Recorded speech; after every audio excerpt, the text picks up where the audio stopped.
back in Atlanta, where earlier in the show we met actress and activist Jane Fonda, who moved here 18 years ago when she married CNN founder Ted Turner. Now, the marriage, of course, is ancient history, but Jane Fonda is still here and still fighting for local causes like the drive to save the legendary Grady Hospital. But she's never stopped engaging on larger issues as well and using her celebrity surgically to shine a light on them. In 1972, at the height of the Vietnam War, she made a famous trip to that country. Later, a photograph surfaced of Jane Fonda sitting on a North Vietnamese anti-aircraft gun. Republicans used that image to mock her as Hanoi Jane and to cast the entire anti-war movement of the day as unpatriotic. In the final stretch of an election campaign where war and patriotism continue to play a central role, I sat down here in Atlanta to talk to Jane Fonda about then and now. I've been thinking about you and John McCain, in that you've been characterized in this country at various points as being unpatriotic. And it seems to be, and anti-POW. Yes, yeah. Which he is. In 1973, when you went to North Vietnam, you said at 72. The time, 72, you said at the time that you didn't think the torture was systematic.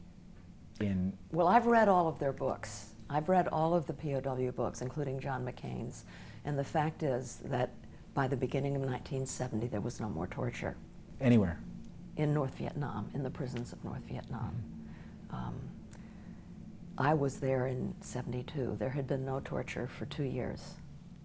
Had they been tortured before? I think probably yes. So what are the implications for John McCain's powerful narrative, which is driving him? Well, that was before. That was earlier. But it's still the dominant. Right, and I think he is I think he's amazing. I do. You know, if assuming the stories are true, and I think they probably are. I think he's a man of tremendous courage. And when I was there, certain Vietnamese that I met with regarding the POWs, they complimented him. Really, they mentioned him? They mentioned how incredibly strong and brave he was. You know, and I acknowledge that and take my hat off to it. Doesn't make him a proper presidential candidate, but credit where it's due. Why do you think the political right seems to own patriotism in this country, in the political? Because I don't think the left has done a good enough job, and because it's more complicated. You know, again, it's like, how come Obama doesn't have the short answers? Because the progressive side is more nuanced.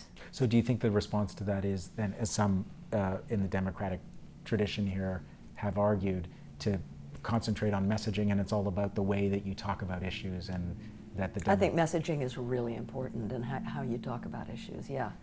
I do, and I think one of the successes of the right is how brilliantly they've messaged. And I think we have to catch up. I do. I think it's really important. In this age of humongous communication from I just thank God I wasn't young now when every single thing you do and everything you say under every circumstances is public. It's really, really hard. We have to you must, of all people, must be used to that. It wasn't that way then. Not as a movie celebrity and not as a political controversial figure. You know, it's interesting. It's hard to believe now. I came back in July of 1972 from North Vietnam. You know what the press was? 1-inch long column in the New York Times. That's it. That was it. There was no story. They were ranting and raving. We now know by reading, you know, the documents that have been released, that inside the White House they were going crazy, but there was no story. It wasn't for a couple of years when the Reagan administration got real smart and thought, if we can create a myth around Hanoi Jane and demonize her, that can become a weapon for us to use against further anti-war demonstrations and things. You know, oh, you don't want to demonstrate against the Iraq War because you'll be like her. Look what happened to her. Well, what did happen to me? I won 2 Academy Awards. I continued to be very successful.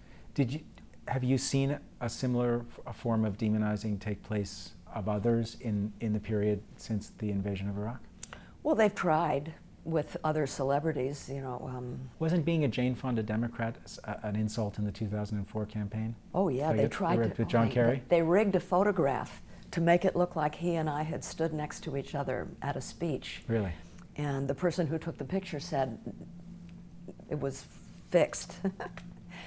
Yeah, no, they did. They tried to use me to hurt Kerry. You were very closely associated with Vietnam Veterans Against the War. Mm-hmm. I don't know whether you work with Iraq Veterans Against the War, Mm-hmm. but what difference do you detect in this anti-war moment, Mm-hmm. such as it is in the United Mm-hmm. States? One of the things that really moved me at that demonstration was the presence of veterans and active duty soldiers. It was rare that you saw that at demonstrations back in the late 60s and early 70s. And they were all over. They were on the stage, they spoke, they were in the audience, and it was very moving and I think very important. You've worked with anti-war veterans, Mm-hmm. but do you understand the power of the military mindset in this country? Because it seems... I don't understand it, no. It's a cultural force as Mm-hmm. well, I guess, you know, that Yeah. there's something untouchable about citing service to the country. Mm-hmm. And trying to understand the United States this Yeah. year as I've been roaming around, it's something that just keeps coming up. Mm-hmm. I don't have anything against the military. I admire people who serve. In a way, I regret that I never did, so that I'd know from the inside. Mm-hmm. You know, and I understand that. I recognize that. I don't think there's anything wrong with the military. It's the ideology behind what we send them to do that's the problem. I try not to feel helpless, and I do. I don't feel hopeless. I do feel optimistic. Because sometimes the alternative is beyond. The alternative to hopeful is just too impossible to consider. You know, you have to believe in the goodness of people. But see, I think most people are good. And I think most people can be changed. And the ones that can't are usually people who've been so wounded. So I try to see their wound. I'm one of those bleeding heart liberals. And I don't want to lose love. You know, I love people, and I think that basically we can be saved. I do.